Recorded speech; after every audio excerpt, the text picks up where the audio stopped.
Hola, ¿qué tal, amantes del caos? Bienvenidos a otro episodio de mi Casi Podcast.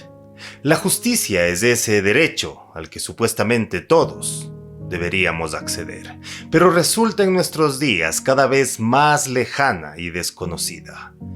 Todos sabemos sobre los vericuetos legales, el necesario componente económico y toda la burocracia que implica iniciar un proceso judicial. Pero ¿qué pasa cuando además de esto se trata de castigar a miembros de una institución que supuestamente velan por la seguridad y la justicia? Acompáñenme a escuchar la historia de una familia que aún sigue intentando recibir una sentencia imparcial y honesta.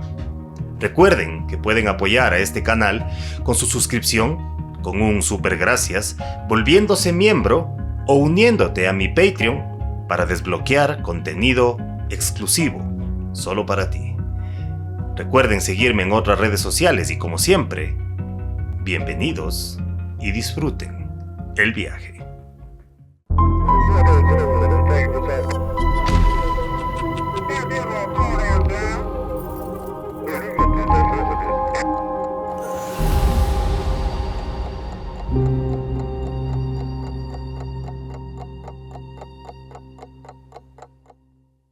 Era un sábado 6 de enero de 2007 cuando Paul Guañuna, un joven que estaba a punto de cumplir 17 años de edad, estudiante del Central Técnico, pidió permiso a sus padres para salir.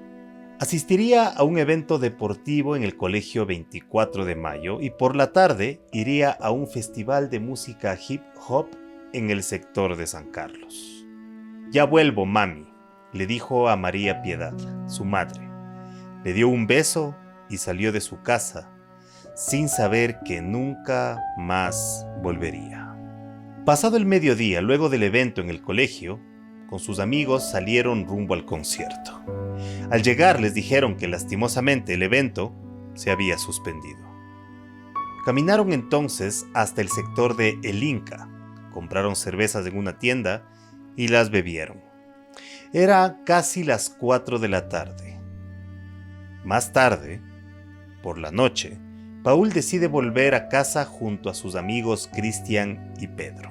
Fruto de su amistad, habían bautizado a su grupo como los Mapagüiras, haciendo alusión a la grasa de cerdo, con la que luego de cocinarlo, se preparan algunos platos populares. Eran ya las 9:30 de la noche cuando Pedro, uno de sus amigos, sacó un marcador para escribir en un ladrillo de una pared la palabra Mapas, que era el diminutivo del nombre de su grupo. Las autoridades dirían que este fue un acto de vandalismo, de destrucción de la propiedad privada. Incluso los acusarían de provocar disturbios. Pero no cuesta mucho darse cuenta de que esto se trataba más de una simple travesura y no de un acto criminal. Pero una travesura que lastimosamente llevó a uno de estos chicos a un macabro final. Eran las 11 de la noche de ese 6 de enero cuando Leonardo, padre de Paul, volvió a su hogar terminando su jornada como taxista. Entró a la casa y su esposa estaba esperándolo. Tenía una noticia preocupante. Cristian, el amigo de su hijo, había regresado a casa, pero Paul no. Salieron entonces a buscarlo por varias horas, pero no encontraron ningún rastro del chico. Tuvieron que volver y esperar hasta el siguiente día. Con los primeros rayos del sol de ese 7 de enero, Leonardo continuó la búsqueda de su hijo. Caminó por San Isidro, por Llano Chico, por la Tola Alta, sin encontrar absolutamente nada. Preocupado, lleno de angustia y vencido, decidió volver a su hogar. En el camino a la altura del Inca se encontró con su hermana, quien venía desde Zambisa. Le contó que cerca del puente había un grupo de personas reunidas mirando hacia abajo. Cuando se acercó a ellas, pudo escuchar que se había encontrado un cuerpo en el fondo de la quebrada. Leonardo se dirigió enseguida al sector, con el corazón agitado, rogando que no se trate de su hijo. Una vez ahí decidió bajar él mismo a la quebrada. Necesitaba comprobar que el cuerpo no pertenezca a Paul. En efecto, al acercarse a dos uniformados de la unidad de policía comunitaria de Zambisa le impidieron tocarlo, pero no había duda. El descubrimiento fue fatal. En el fondo del desfiladero se encontraba quien en vida fue su hijo, Paul Guanyuna.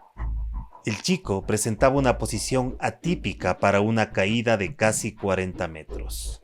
Estaba boca arriba y con las extremidades completamente extendidas. Parecía incluso que el cadáver había sido colocado en ese lugar. En su mano derecha, Leonardo notó que había rastros de quemaduras de tabaco. También pudo ver que tenía una herida en el lado izquierdo de la cabeza, así como espinos y restos de tierra entre la vestimenta. A pesar de las advertencias de los uniformados, Leonardo se acercó al cuerpo de Paul. Le levantó la cabeza y le puso debajo una botella, para evitar que ésta toque las aguas servidas que cruzaban la quebrada. Las autoridades llevaron el cuerpo y no tardaron en dar el resultado de la autopsia. Dijeron que Paul se había lanzándose del puente. Mencionaban lesiones por posible precipitación, que fueron las causantes del deceso. Pero esto no convencía a los familiares de Paul, ya que la personalidad del chico era alegre y jovial, y no correspondía con una decisión tan fuerte como la que planteaba la autopsia. Además, la posición del cuerpo no era la de una caída. Y finalmente, en el momento del supuesto suicidio, el puente contaba con guardavías que hubieran dado cuenta de este hecho antes de que suceda. A pesar de que Paul ya había sido enterrado, exigieron la exhumación y pidieron una segunda autopsia. Esta determinó lo que era obvio. Los órganos internos no tenían ninguna lesión propia de una caída de altura. No se registraba ningún hueso roto o golpes de impacto. A Paul lo habían. Esta segunda autopsia confirmaba también el relato del padre. En las manos se encontraron quemaduras de cigarrillos y también otros signos de tortura. Este sistema roto en el que vivimos nuevamente habría querido echar tierra sobre un cuyos principales sospechosos, ahora se sabía, pertenecían al cuerpo de policía. En un cuaderno de mecánica industrial que perteneció a Paul, después de sus prolijos apuntes y varios ejercicios matemáticos resueltos, su papá empezó a escribir una bitácora de todo lo que sintió a partir de ese día. Uno de los primeros fragmentos escritos por Leonardo dice: Domingo 7 de enero del 2007. Momentos de inmenso dolor y amargura invaden mi alma al recordar aquel día tan trágico. Al llegar al puente de Zambisa tuve que bajar, bordeando las inmensas estructuras metálicas al fondo de la quebrada, para vivir un drama tan único y lamentable. Mi hijo, Paul Alejandro Guanyuna Sanguña, el doctorcito centralino, jovial, deportista y alegre, estaba muerto. El caso habría quedado como una muerte sin explicación, quizás como un asesinato sin pistas, de no haber sido porque existía un testigo. Christian, uno de los amigos de Paul, había visto cómo un patrullero se llevó a su amigo. Con este dato, la acción investigativa se disparó enseguida. Corroborando los datos policiales, se encontró a la patrulla que había estado por el sector en el momento de los hechos. Pertenecía a los policías Giovanni Álvarez Zambrano, Claudio Hermel Chicaiza y Eduardo Santiago Cruz.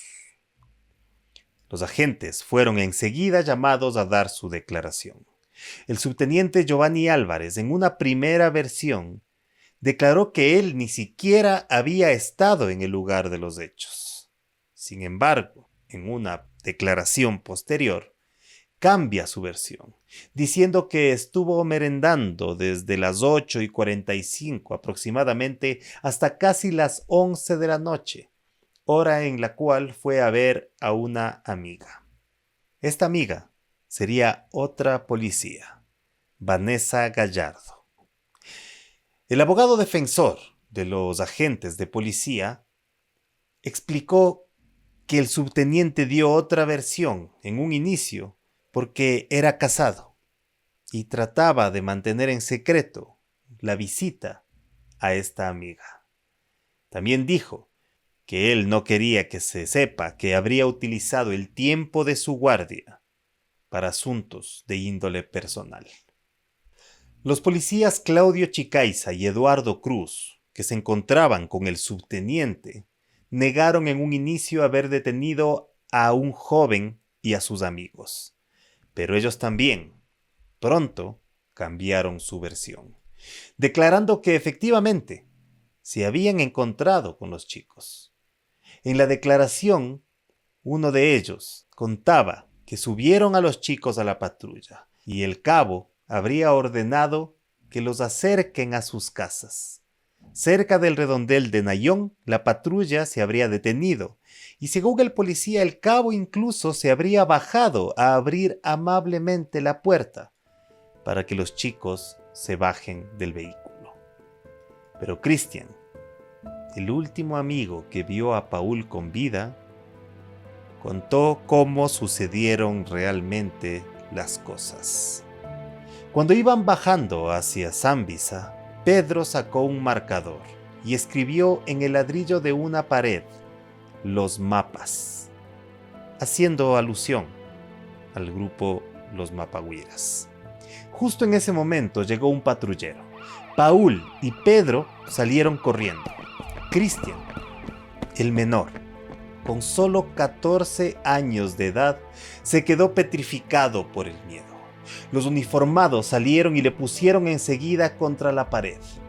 Le quitaron su celular y su billetera y luego le subieron al vehículo. Una vez dentro, contó, le golpearon, le lanzaron gas pimienta y empezaron a gritarle y a interrogarle como si fuera un delincuente cualquiera. En un callejón, Paul estaba escondido.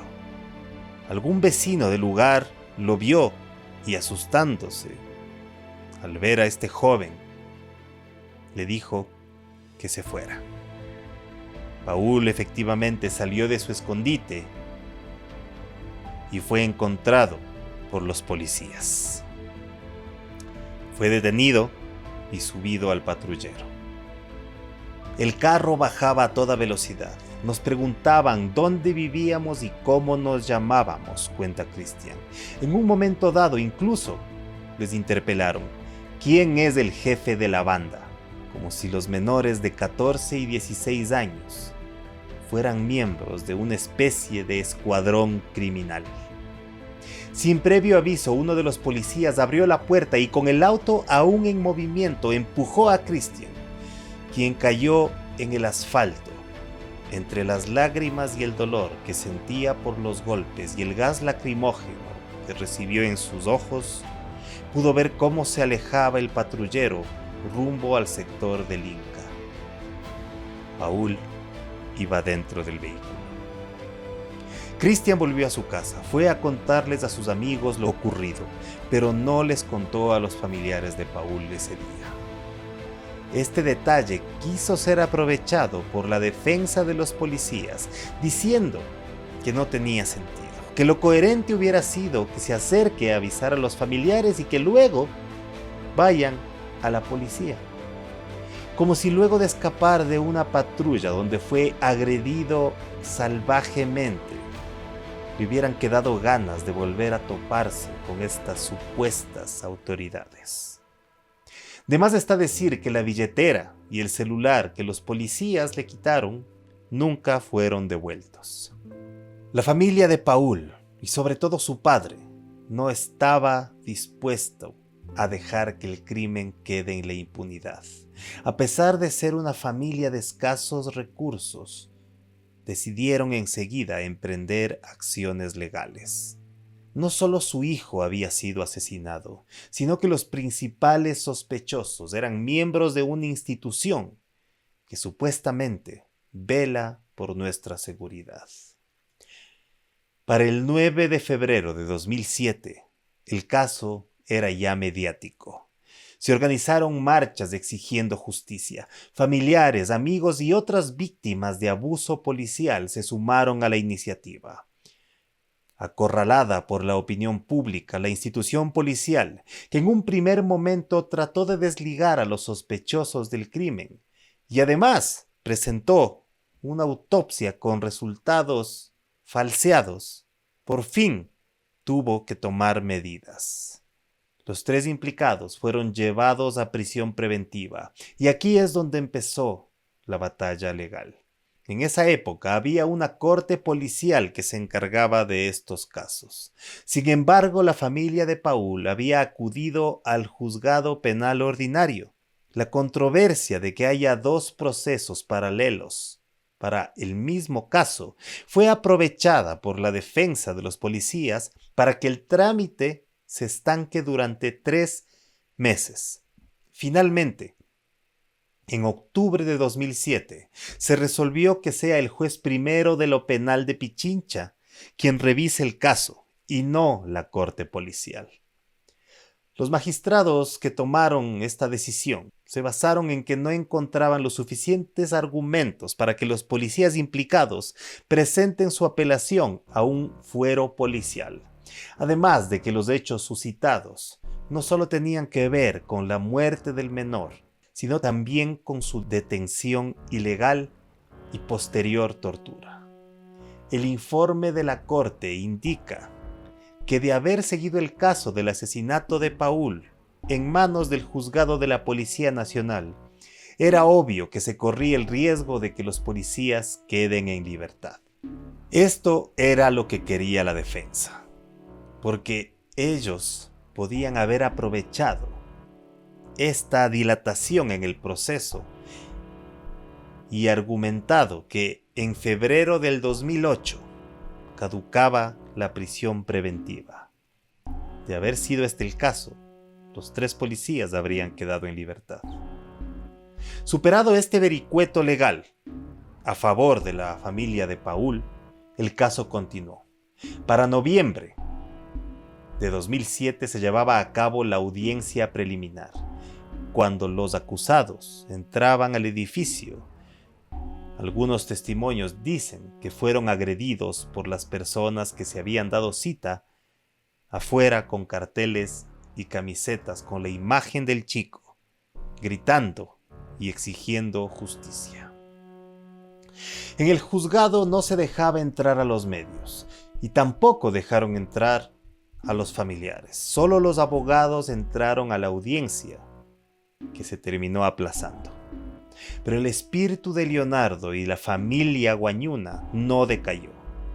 Con cada una de las estrategias legales y tramposas, volvían a exigir justicia con la misma o incluso más fuerza que en un inicio. Todo un ejemplo de tenacidad. El juez primero de lo penal de Pichincha dictó finalmente auto de llamamiento a juicio el 11 de febrero de 2008. El Tribunal Cuarto de lo Penal de Pichincha emite entonces sentencia condenatoria, imponiendo la pena de 20 años de reclusión a los procesados: Giovanni Javier Álvarez Zambrano, Claudio Hermel Chicaiza Caiza y Eduardo Santiago Cruz Libe, quienes en forma inmediata impugnaron la sentencia, pero su recurso se desechó, ya que todo estaba apegado al derecho. Este hubiera sido, si no un final feliz, por obvias razones, al menos uno que daba un poco de justicia al caso.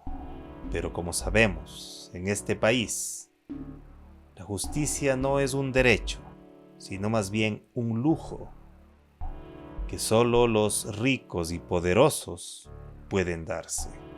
En el 2009, los magistrados de la Sala Penal reforman la sentencia de los acusados y rebajan la pena de 20 a 9 años de reclusión.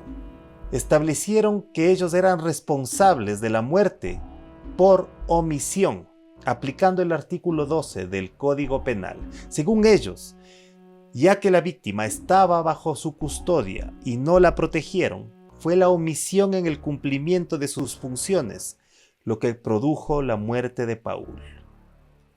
No los golpes, no la tortura, no el abuso. El 8 de octubre de 2010, los implicados presentan otro recurso de revisión de la sentencia, en audiencia pública ante la segunda sala de lo penal de la Corte Nacional de Justicia.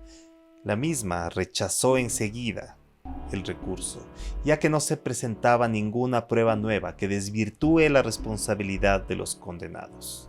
3 meses después, el 8 de enero de 2011, la Sala de Admisión de la Corte Constitucional no admitía el recurso extraordinario de protección presentado por los policías, ordenando además que se archive la causa y que los responsables cumplan con el resto de la condena que ya de por sí había sido reducida. Para la familia, esta fue una decisión dolorosa. Bajar la condena a menos de la mitad de tiempo no fue suficiente para estos supuestos agentes de la ley. No contentos con eso, los policías se acogieron al recurso legal conocido como 2 por 1. No cumplieron ni 4 años de prisión antes de ser puestos en libertad. Ahora, para la fecha, estas personas están libres, sueltas nuevamente, con todos sus derechos restituidos. A pesar de la promesa de justicia por parte de la Presidencia de la República, por parte de las organizaciones de derechos humanos y por parte de las supuestas autoridades policiales, esta justicia llegó a medias. Leonardo Guañuna continúa exigiendo que se revise el caso del asesinato de su hijo Paul. Quiere verdadera justicia. Es un luchador incansable que quizás no logre meter nuevamente a la cárcel a los asesinos de su hijo, pero no va a dejar que la historia de Paul Guañuna quede en el olvido, ya que como ustedes y yo sabemos, el olvido es el principal cómplice de la injusticia. Hasta el día de hoy, en el lugar de los hechos, se siguen pintando murales y escribiendo mensajes recordando la memoria de Paul Guañuna, una víctima más en la larga lista de personas agredidas e incluso asesinadas por miembros de la Policía Nacional del Ecuador. Según un estudio de derechos humanos realizado en esta época, entre 2000 y 2006 en el país se registraron 249 ejecuciones extrajudiciales. De esta cifra, 164 homicidios fueron perpetrados por miembros de la Policía Nacional. Al día de hoy, como sabemos, la realidad no es tan distinta. Los casos relacionados con miembros de esta institución siguen saliendo a la luz, espeluznando a la sociedad. Cruzarse en la noche con un miembro de la Policía Nacional, lejos de ser tranquilizador, es motivo de miedo o al menos de desconfianza para la gente común y corriente. Lo más dramático es imaginar que estas horrendas cifras son solamente de los casos denunciados, de gente que como Leonardo se atrevió a seguir los largos y tortuosos procesos en que se convierten estas indagaciones. Así que la pregunta lógica es, ¿cuántos otros casos más se producen y quedan en el olvido? Robo, extorsión, golpes, tortura y muerte. Palabras que se relacionarían más con salvajes y psicópatas que con miembros de una institución cuya misión es, supuestamente, servir y proteger. Sin embargo, la realidad, como sabemos, supera la más terrorífica ficción. Nuevamente cabe preguntarnos, ¿quién nos cuida de los que nos cuidan? Como siempre les digo, recuerden que uno aprende más hurgando en lo desconocido que en lo que cree conocer. Si te gustó este contenido, te invito a ver otro episodio. También puedes suscribirte y activar la campanita para recibir mis notificaciones. Apóyame a través de Patreon, conviértete en mi mecenas, recibe contenido exclusivo y tu nombre aparecerá en los créditos de mis videos. Hasta la próxima, amantes del caos.